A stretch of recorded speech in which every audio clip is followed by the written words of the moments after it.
ఎంత పొడవుగా కనబడుతుందో, ఇన్ని వేల అడుగులు ఏమంటే చెప్పండి. 9,000 అడుగులు మీరు ఎక్కమంటే ఎక్కుతారా? ఎక్కనే ఎక్కరు. 10 మెట్లు ఎక్కడానికి ఆయాసపడిపోయే ప్రారంభం. ఏమంటే 10 మెట్లు ఎక్కితేనే మనం ఏమైపోతాం? నీరసించిపోతాం కదా. ఏమంటే ఈ కొండ ఎక్కి రావడానికి మనకి ఏమైపోతుంది? ఈ కొండ కొంచెం అప్పు రావడానికి ఇబ్బంది పడిపోతూ ఉన్నాం.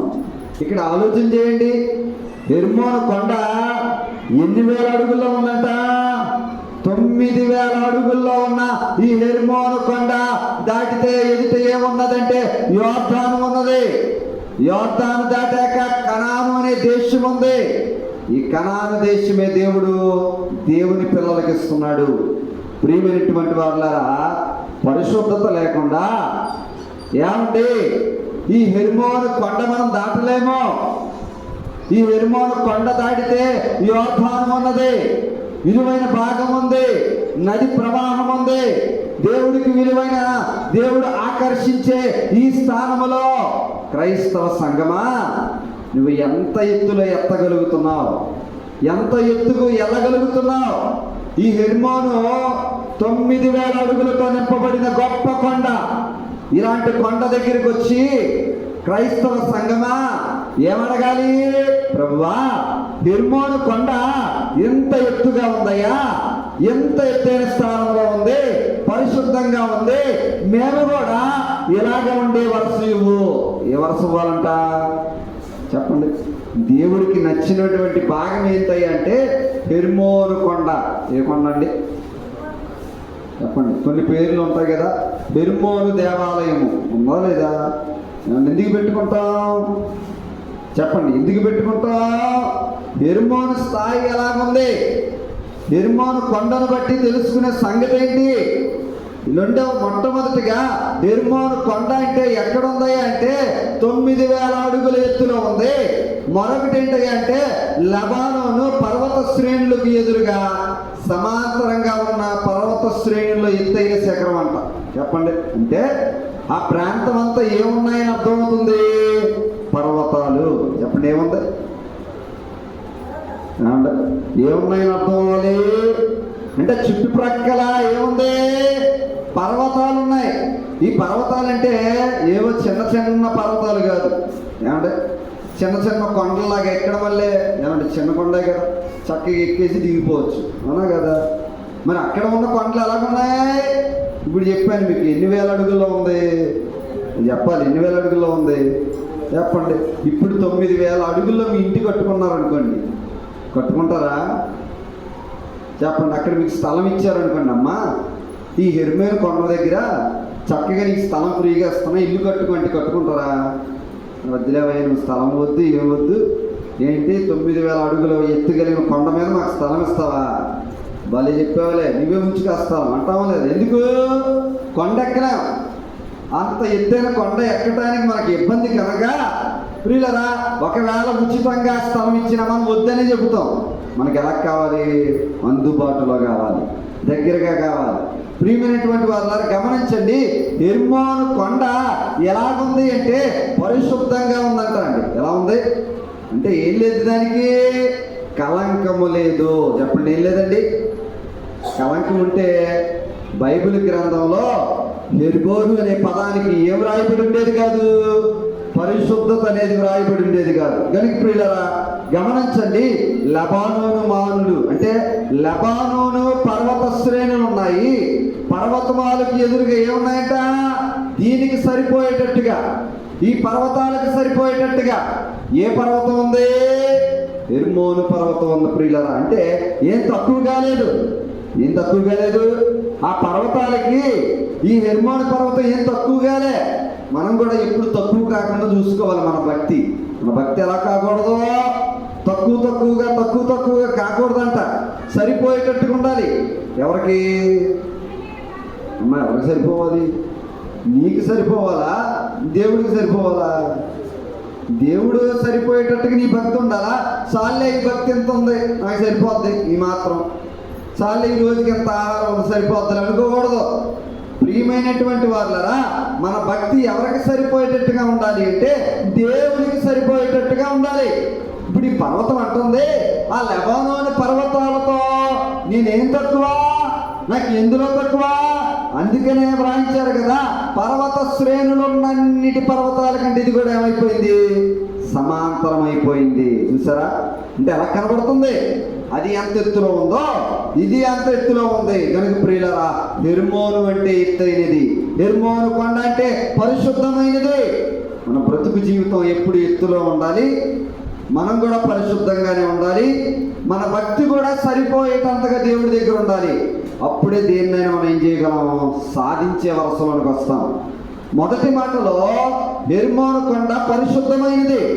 రెండవ చూడండి, ముందా చెప్పుకున్నాం కదా, 133వ కీర్తనలో ఆ మాట మనకు చదివితే కనబడుతుంది ప్రియులారా. అక్కడ కనబడే మాట కిందకు వచ్చిన చదివితే 3వ భాగాన్ని 3వ వచనాన్ని చదివి సహాయం చేయండి. సియోను కొండల మీదకి ఏమంచండి, హెర్మోను మంచు వలె. చాలండి. ఏ మంచు కావాలి? ప్రియమైనటువంటి వాళ్ళారా, మరొక కోణంలో కనబడే రెండో మాట ఏంటంటే ఆదికాండ గ్రంథాన్ని ఒకసారి చూడండి. ఆదికాండ గ్రంథము 27వ అధ్యాయము 28వ వచనాన్ని కూడా ఒకసారి చదవగలిగితే అక్కడ మంచు అనే మాట మనకి కనిపిస్తుంది. చదవండి ఒకసారి. ఆకాశపు మంచును, భూసారమును, విస్తారమైన ధాన్యమును, ద్రాక్షారసమును దేవుడు నీకు అనుగ్రహించునుగాక. దేవుడు స్తోత్రం చెప్పండి. అమ్మా, ఏం లేదు మనకి. ఈ వచనాన్ని బట్టి ఏమర్థం అవ్వాలి మీకు? ఏమంటే ఇస్సాకు ఎవరిని దీవిస్తున్నాడు తెలుసా? ఇస్సాకు గారు దీవించేది ఎవరిని? అసలు దీవించాల్సింది ఎవరిని? అర్థమైంది మీకు? ఈ 27వ అధ్యాయం అంతా చూస్తే వృద్ధుడైన ఇస్సాకు గారు దీవించవలసి వస్తే దీవించాల్సింది ఎవరిని? అయ్యో చెప్పట్లేదు. ఎవరిని? పెద్ద కుమారుడు ఎవరు? ఏశావు. పాపం ఏశావు ఎక్కడికి వెళ్ళాడు? దేవుడు, అయ్యా నా తండ్రి నన్ను దీవించేస్తాడు, నా తండ్రి దీవిస్తాడు అన్నాడు కనుక నేను ఇప్పుడు ఎక్కడికి వెళ్ళాను? నా తండ్రికి ఇష్టమైన ఆహారం కోసం నేను వేటాడడానికి వెళ్ళాను. మరి ఇప్పుడు నాకు ఆశ ఉంది కదా, నా తండ్రి దీవిస్తాడు, నేను బాగుపడతాను. నా తండ్రి దీవిస్తే నేనేమైపోతాను? ఆశీర్వదింపబడతాను. ఏమంటే ఒక వ్యక్తి దీవిస్తే మనం ఎప్పుడైనా ఆశీర్వపడతామా? ఆలోచన చేయండి. ఎంత విచిత్రంగా ఉంది మాట. ఒక వ్యక్తి దీవించాలా, దేవుడు దీవించాలా? అయ్యో అర్థం కాలేదు మీకు ఎవరికి. వ్యక్తి దీవిస్తే దీవించబడతామా, దేవుడు దీవిస్తే దీవించబడతామా? కానీ దేవుడు అంట ఇస్సాకు గారికి ఎలాంటి స్థితిలో పెట్టారండి. ఇస్సాకు ఎంత భక్తుడో అర్థమవుతుంది. మన భక్తి ఏంటో మనకు అర్థం కావటం లేదు. ప్రియులరా, మన భక్తి మనకి అర్థం కాకపోతే అపార్థమే అవుద్ది. అప్పుడు ఏమైపోద్ది? నీ భక్తి నీకు ఎప్పుడు అర్థం కాకపోతే బైబిల్ గ్రంథం బాగా చదివితే అర్థమవుద్ది, బాగా చదవలేకపోతే ఏమైపోద్ది? అపార్థమైపోద్ది. అంతే కదా? అందుకని దినానికి అనేక మంది వ్యతిరేకులు సరిగ్గా అర్థం కాని పరిస్థితుల్లో వారు ఉన్నారు కనుక అపార్థంగానే వారికి కనబడుతుంది. ఇప్పుడు వ్యక్తి దీవిస్తే దీవించబడతారా, దేవుడు దీవిస్తే దీవించబడతావా? అర్థం కాలేదు మీకు. ఇప్పుడు మీరు అడిగేది, అయ్యా దేవుడి సన్నిధికి వచ్చి దేవుడా నన్ను దీవించయ్యా అని అడుగుతారు. అంతేగాని యాజకులయ్యా మీరు మమ్మల్ని దీవించండి అంటారా? ఎవరిని అడుగుతారు మీరు ఇక్కడికి వచ్చి? దేవుడిని అడుగుతారు. ఎవరికి ఉందా బలం? దేవుడికి. కానీ ఇక్కడ విచిత్రంగా ఇస్సాకు గారు దీవించేది ఎవరిని? ఏశావు గారిని దీవిస్తానన్నాడు. కుమారుడా నాకు నచ్చిన ఆహారందా, నేనేం చేస్తాను? దీవిస్తాను. ఏమండి, దేవుడు ఇస్సాకు పెట్టిన వరం ఏంటి, అనుభవం ఏంటో తెలుసా? దీవించే వరం పెట్టాడు. దేవుడి స్తోత్రం చెప్పండి. ఏముంది? దీవించేది పెట్టాడు. రెండవది ఏంటి చెప్పండి? దీవునుంటే మరొకటి యాంటీగా ఏముంటుంది? శాపం. అవునా కదా?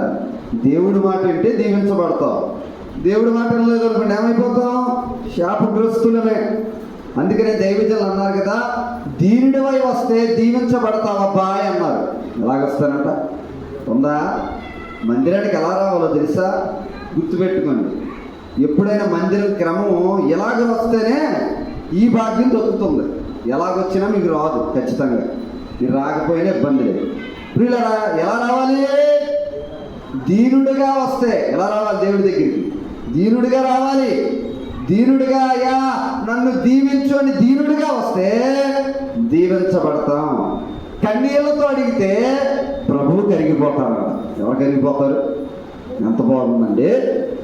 ఏమంటే దైవజనులు సూక్తి చదువుతున్నప్పుడు, ఈ సూత్రం చదువుతున్నప్పుడు ఎంత బాగుందంటే, దీనుడిగా వస్తే ఆయన నిన్నేం చేస్తున్నారు? దీవిస్తున్నారు. కన్నీళ్లతో అడిగితే ఆయన నిన్నేం చేస్తున్నారు? ఆయనే కరిగిపోతారంట. ఉందా? ఒక డ్రాప్ కూడా రాదు మనకి, అంత భక్తి మనది. ఏమంటే ఏం రాదు? కంటిలో నుంచి ఎప్పుడైనా ఏమన్నా కన్నీరు ప్రార్థన చేసావా? కన్నీటి ప్రార్థన చేసావా? ప్రియమైనటువంటి వాళ్ళ స్త్రీలు చెప్పండి, 68వ కీర్తన ప్రకారం స్త్రీలు ఎలా ఉంటారో తెలుసా? ప్రకటించే స్త్రీలు. ఏ స్త్రీలు? అర్థమైందని చెప్పిన మాట. ప్రకటించే స్త్రీలు అంటే ఓరకనే ఉండేవాళ్ళు కాదు, కన్నీరు కార్చేవారండి. చెప్పండి, ఏం కార్చేవాళ్ళు? కన్నీరు కార్చాలి. నేను కారిస్తే కాదు, సంగమా మీరు కూడా మీ వంతు చేయాలి. అందుకనే హెర్మోను అనే మాటలో చూస్తున్నప్పుడు, అయ్యా ఈ ఎత్తుగా ఉంది, 9000 అడుగుల్లో ఉంది, ఇది పరిశుద్ధమైనదయ్యా హెర్మోను కొండ. రెండవదిగా చూస్తే హెర్మోను మంచు. ఇప్పుడు చదువుకున్నాం కదా దేవుని వాక్యములో. ఏం చదివామండి? ఏం మాట చదివాం?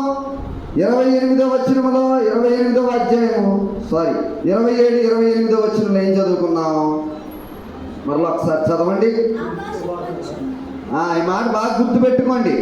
ఆకాశపు మంచును, భూసారమును, విస్తారమైన ధాన్యమును, ద్రాక్షారసమును ఎవరు అనుగ్రహించాలి? అందుకే ఇందాక అడిగాను కదా, దేవుడు దీవించాలా మానవుడు దీవించాలా అంటే అర్థమైంది ప్రశ్న. ఇప్పుడు ఎంత విచిత్రంగా ఉంది. నిజమే కదా, దేవుడి కదా దీవించాల్సింది. మరి ఈయనేంటయ్యా ఒక మానవుడు దీవించడం ఏంటి అంటే, దేవుడు ఆయనకి 2 వరాలు ఇచ్చాడు. దీవించేది, శాపాన్ని ఇచ్చేది కూడా ఇచ్చాడు. ఇస్తాడు కూడా. తన భక్తులకు, యథార్థమైన భక్తిపరుడుకు దేవుడు వరములు ఇవ్వక మానడు. ఇప్పుడు ఏశావుతో మాట్లాడుతూ, కుమారుడా నాకు నచ్చిన వంటకం చేసి పెట్టు, మంచి భోజనం పెట్టు, నేనేం చేస్తాను? దీవిస్తాను. ప్రియులరా, ఎంత ఆశ్చర్యంగా ఉందండి. ఎక్కడి నుంచి పడుతుందంటే ఈ మంచు? ఇప్పుడు పొందుకున్నది ఎవరు? అందుకే అంటున్నాను, మీరు తెలివిగా లేకపోతే, దీనత్వంగా లేకపోతే, మీరు అడిగేది బాగోలేకపోతే మీ స్థానం తప్పిపోద్ది, వేరొకరు వస్తారు. చెప్పండి, ఏమైపోద్ది? అందుకని ఎన్ని సంవత్సరాలైనా చెప్పండి, ఎందుకు ఆ స్థానాన్ని మనం భర్తీ చేయలేకపోతున్నాం? సరిగ్గా అడగలేక, సరిగ్గా పొందుకోలేక, సరిగ్గా తెలివితో లేక ప్రియులారా ఏమైపోతున్నాం? ఆ స్థానం మనకి పోతుంది. ఇప్పుడు చెప్పండి, ఈ స్థానం ఎవరికి వెళ్ళాలి అంటే ఏశావు గారికి వెళ్ళాలి. కానీ ఎవరికి వెళ్ళింది? యాకోబుకి వెళ్ళింది. యాకోబుకి వెళ్ళే వరుస కాదు. ఏమైపోయాడు? తెలివే కదా. ఇప్పుడు ఏశావు అన్నాడు మోసం అన్నాడు, యాకోబు ఏమనుకుంటున్నాడు? తెలివి అనుకుంటున్నాడు. అవునా కదా? ఏశావు అనుకుంటున్నాడు మోసమే, నన్ను మోసం చేసామంటున్నాడు. కానీ యాకోబు తెలివిగా నేను వెళ్ళాను అనుకుంటున్నాడు. వీళ్ళారా ఎంత బాగుందండి. ఇప్పుడు మరి ఎవరిని దీవించాడినా? ఏమండి, ఎవరిని దీవించాడు? యాకోబుని దీవించాడు. అంటే యాకోబు వెళ్ళింది వ్యతిరేకమైనా, కానీ యాకోబు చేసిన పని ఎలాగుంది? ఏదైతే ఏమంటే తన తండ్రి అడిగాడో, తన తండ్రి కావాలన్నాడు, అదంతా చేశాడో మానేశాడా? దీని అర్థం ఏంటో తెలుసా? ఆకాశం నుంచి ఏం పడుతుంది?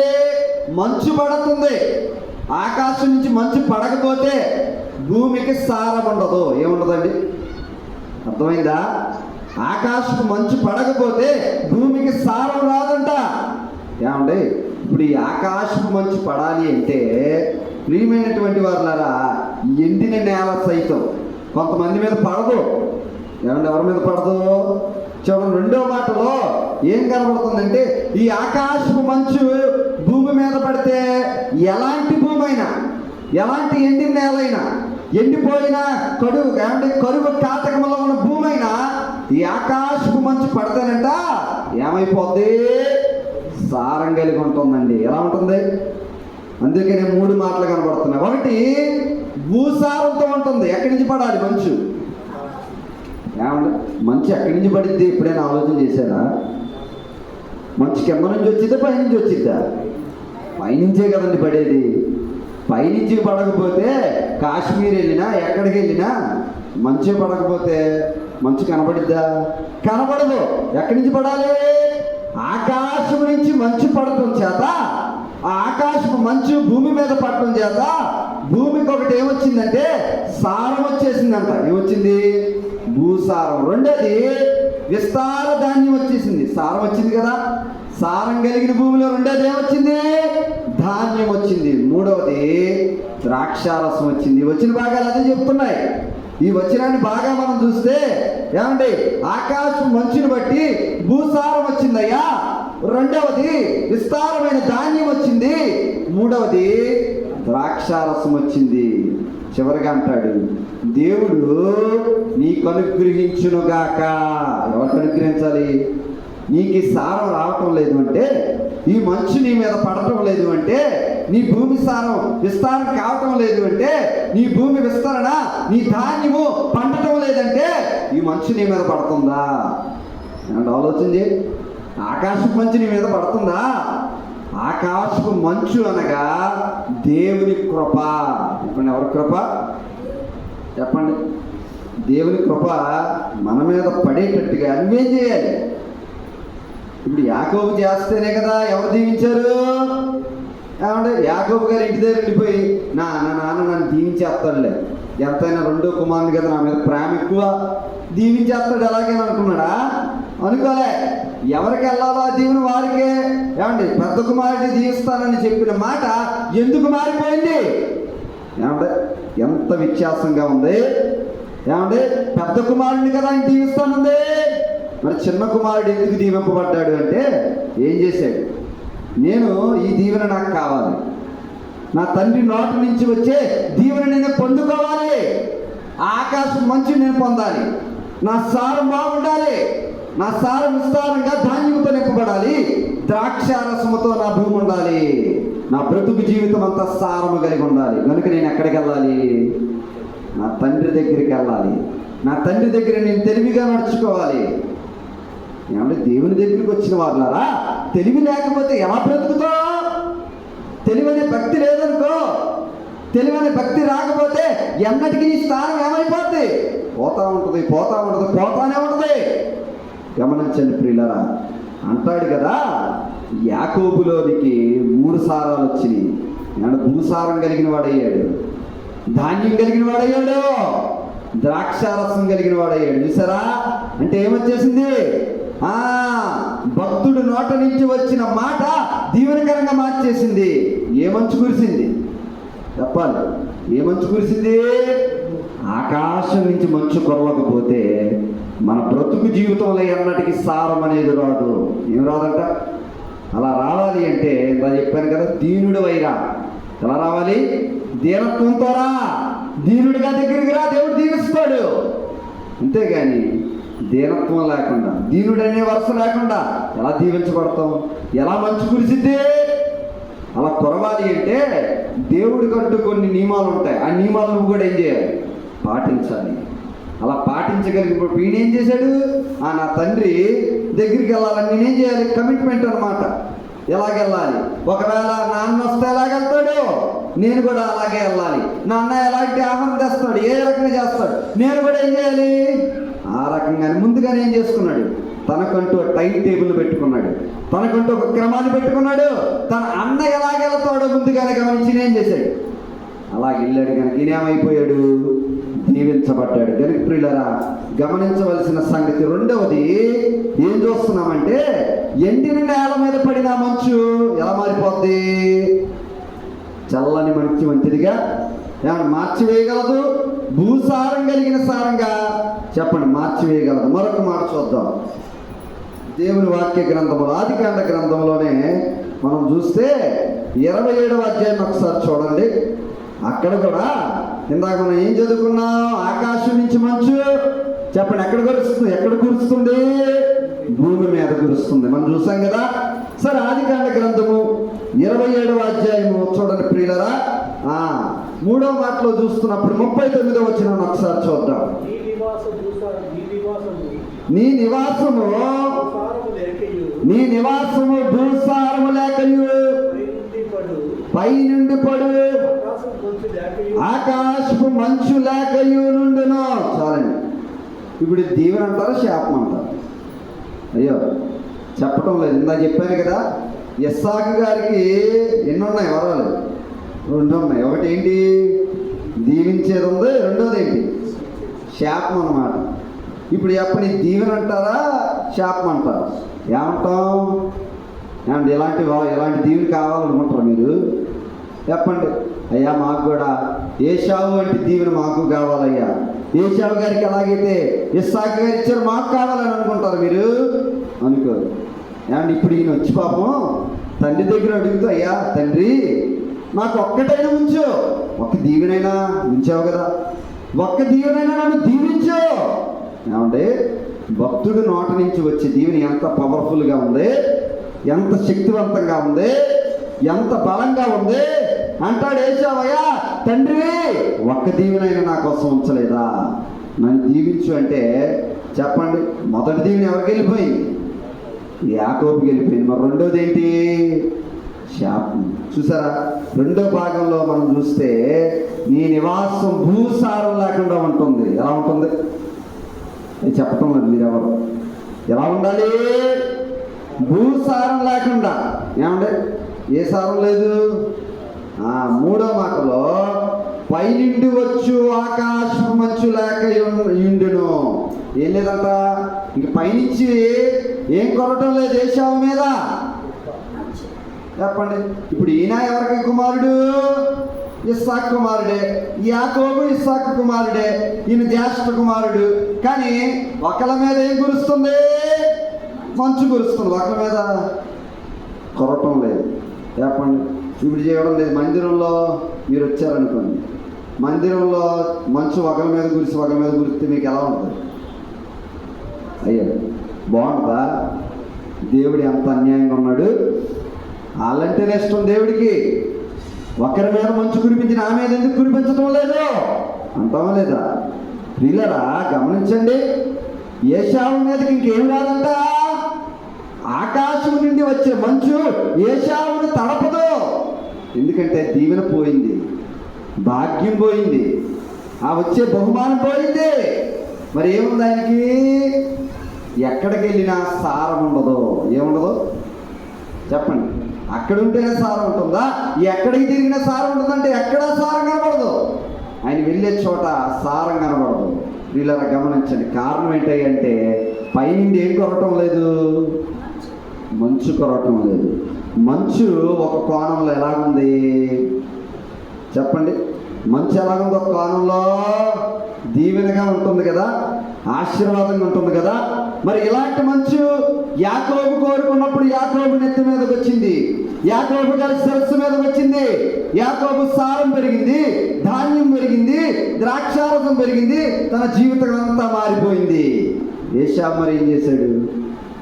ఏశావు ఏ నివాసంలో ఉన్న ఏం కొరవటం లేదు, పైనుంచి మంచు కొరవటం లేదు. ఎంత విచారం ప్రియులరా. ఇక్కడ మనం చూస్తే ఇది వ్యతిరేకంగా కనబడుతుంది. ఈ మాట ఎలా కనబడుతుంది? ఇప్పుడు కుమారుడు ఎంత బాధతో ఉంటాడో ఆలోచన చేయండి. ఇస్సాకు ఏమంటున్నాడు? నీ మీద ఇంకా ఆకాశం మంచు కొరవది చేశావు అంటున్నాడు. ఇది వ్యతిరేకం అంటారా దీవెన అంటారా? వ్యతిరేకమైన దీవెనగా ఉంది. ఎలా ఉంది ఇది? ఆయన దీవెనే కదా అడిగాడు. ఏమడిగాడు? తండ్రి దీవించే, నన్ను దీవించే, నా బిడ్డలను దీవించు, నా పిల్లల్ని దీవించు, నా భార్యను దీవించు పాపం అనుకుందాం అనుకున్నాడు. కానీ ఇక్కడ ఏమైపోయింది? ఇది వ్యతిరేకంగా కనబడుతున్న దీవెన. కనుక ప్రియులారా గమనించండి. మన నివాసం కూడా హెర్మోను మంచి పడేటట్టుగా ఎవరి మీద ఈ మంచు కురిపిస్తుందో వారి నివాస సారం ఏమైపోతుందంటే సారము కలిగిన భూమిగా మారిపోతుంది. గమనించు. ఎప్పటికైనా ప్రభువా ఆకాశం మంచు నా మీద కురుస్తుందా? ఎవరి మీద కురవాలి చెప్పాలి. మీ మీద కురిసేటట్టుగా నువ్వేం చేయగలుగుతున్నావు? ఏమంటే ఎంతసేపు నీ మీద మంచు కురవటం లేదంటే నీకేమర్థం అవ్వాలి చెప్పండి. అయ్యా నేను దీనుడిగా ఇంకా నీ దగ్గరికి ఏం చేయలేకపోతున్నాను, రాలేకపోతున్నాను. దీనుడిగా అడగలేకపోతున్నాను. దీనుడిగా వస్తే దీవించబడే వరస ఉన్నప్పుడు ఎందుకు దీనుడిగా లేకపోయావు? ప్రియులారా గమనించండి. మూడో మాట పైనుండి వచ్చే ఏంటంట, ఆకాశపు మంచు ఏశావు మీదకి రాలేదు. అంటే ఏశావు ఇప్పుడు ఏ స్థలంలో ఉన్నా ఏం రావటం లేదు, మంచు కొరవటం లేదు. చెప్పండి, ఇప్పుడు మంచి స్థలంలో ఉన్న ఏశావు మీద ఏం కొరవటం లేదు. ఎందుకంటే ఇది వ్యతిరేకంగా ఉంది. ఇది శాపవచనంగా కూడా మనం చూడవచ్చు. కనుక యోబు గ్రంథాన్ని ఒకసారి చూస్తే అక్కడ ఆ మాట మనకి ప్రత్యేకంగా కనబడుతుంది. ప్రియులారా యోబు గ్రంథాన్ని ఒకసారి చూడండి. నాకున్న సమయంలో ముగిస్తాను. యోబు గ్రంథము 26వ అధ్యాయము 14వ వచనాన్ని చదవగలిగితే ఆ మాట మనకు కనబడుతుంది. ఇవి ఆయన కార్యములలో స్వల్పములు, ఆయనను గూర్చి మనకు వినబడుచున్నది. చూడండి, మిక్కిలి మెల్లమైన గొసగొస శబ్దము పాటిదే కదా, గర్జనలు చేయు ఆయన మహాబలము ఎంతైనది. చెప్పండి, ఎంతైనది అంటే అర్థం ఏంటి? కొలవగలవా? కొలత పెట్టగలవా? పెట్టలేదంటే ఎంతైనది అంటున్నారు యోబు గారు. బా ఎవరి గురించి అంటున్నారు? ఆయన గర్జనలు, ఆయన మహాబలము ఎంత ఉన్నది ఎవరు గ్రహిస్తారయ్యా? నిజమే కదండి. ఏమండి, ఆయన గ్రహింపు ఎప్పుడు నువ్వైనా గర్జించావా? ఆయన ఎటువంటి వాడంటే గర్జన చేయు దేవుడు అన్నమాట. ఆయన గర్జన సౌండ్కి ఏది పని చేయదో. ప్రియులరా ఆయన స్వరం ముందు ఏది పని చేయదో. అలాంటి మహాబలమైన దేవుడు ఎదుట ఎంత అన్నది నువ్వు ఎలా లెక్క కడతావు? యోబు అదే అంటున్నారు. ఆయన హస్తం పారిపోవు మహాస్వర్మమును సర్పాన్ని సైతం ఏం చేయగలదు, పొడిచి వేస్తుందంట. మరొక మాట ఉంటుందండి ఇక్కడ, ఎంత చక్కగా ఉంటుందంటే చూడండి.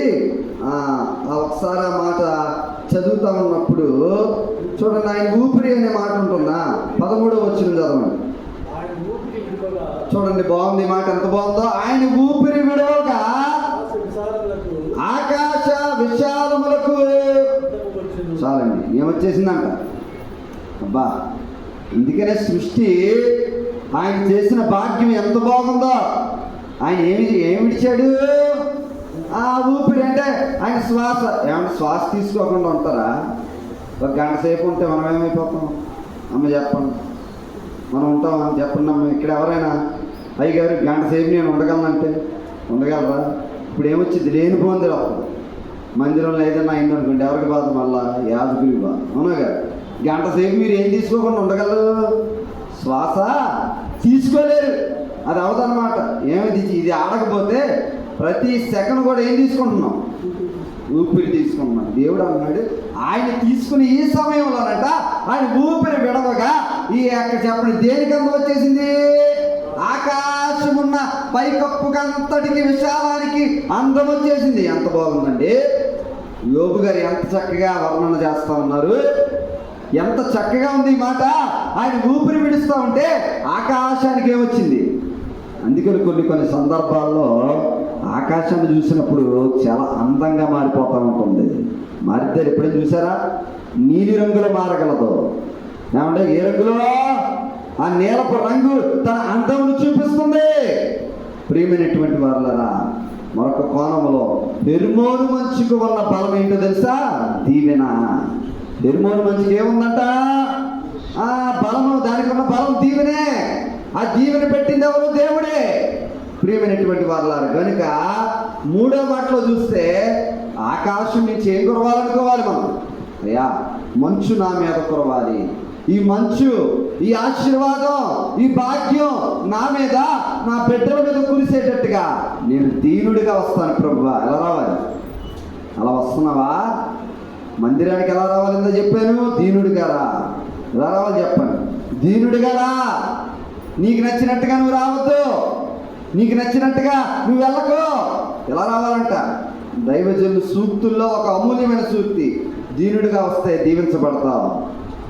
ఆ దీవించబడే వరసలోనికి రావాలి అంటే ప్రియమైనటువంటి వారు యోబు అంటున్నాడు ఎంత చక్కగా అంటే, ఆయనను గురించి మనకు వినబడుచున్నది. ఎవరి గురించి వినబడాలి? అర్థమైందా? నీకు వినబడుతుంది కదా, ఆ పక్కన పెట్టేసాడు వాడు.